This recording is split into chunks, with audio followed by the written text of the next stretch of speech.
விஷ்ணு கோவிலில் தட்சிணாமூர்த்தியை பார்க்குறது ஒரு அரிதான விஷயம். அதுவும் இங்கே தட்சிணாமூர்த்திக்கு சிலை இருக்குது. இந்த கோவில் விஷ்ணுவை விட கிருஷ்ணருக்கு பிரதானமாக சொல்லப்படுறதுனால இது தென் துவாரகைன்னு சொல்லப்படுது. அந்த காலத்தில் மன்னர்கள்லாம் இது துவாரகாபுரின்னு தான் அழைச்சிட்டு வந்தாங்க. கல்வெட்டுகளில் ராஜகோபால சுவாமின்னு குறிப்பிடப்படலை. துவாரபுரி தேவா, துவாரா, ஸ்ரீமத் துவாரா, காமகோடி விண்ணகர ஆழ்வார், இந்த மாதிரி திருவாய்க்குளத்து எம்பெருமான், மன்னனார், வண்டுவரபதி எம்பெருமான் இப்படின்ற பேரில் தான் அழைச்சிட்டு வந்திருக்காரு பெருமாள். இதெல்லாமும் கல்வெட்டில் எழுதி வச்சிருக்காங்க. பல்லவர் காலத்தில் தான் ராஜகோபாலன்ற பேர் இதுக்கு வைக்கப்பட்டதாக சொல்லப்படுது.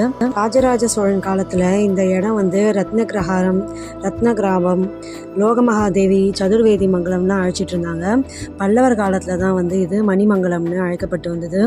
ஏன் இதுக்கு சதுர்வேதி மங்கலம் பேர் வந்ததுன்னா, வேதங்களையும் அறிந்த ரிக், யஜுர், சாம, அதர்வனங்கிற 4 வேதங்களையும் அறிந்தவர்களுக்கு இந்த கிராமம் தானமாக கொடுக்கப்பட்டதுன்னு சொல்லப்படுது. அதனால தான் சதுர்வேதி மங்கலம் அப்படின்னு அழைக்கப்பட்டு வந்தது.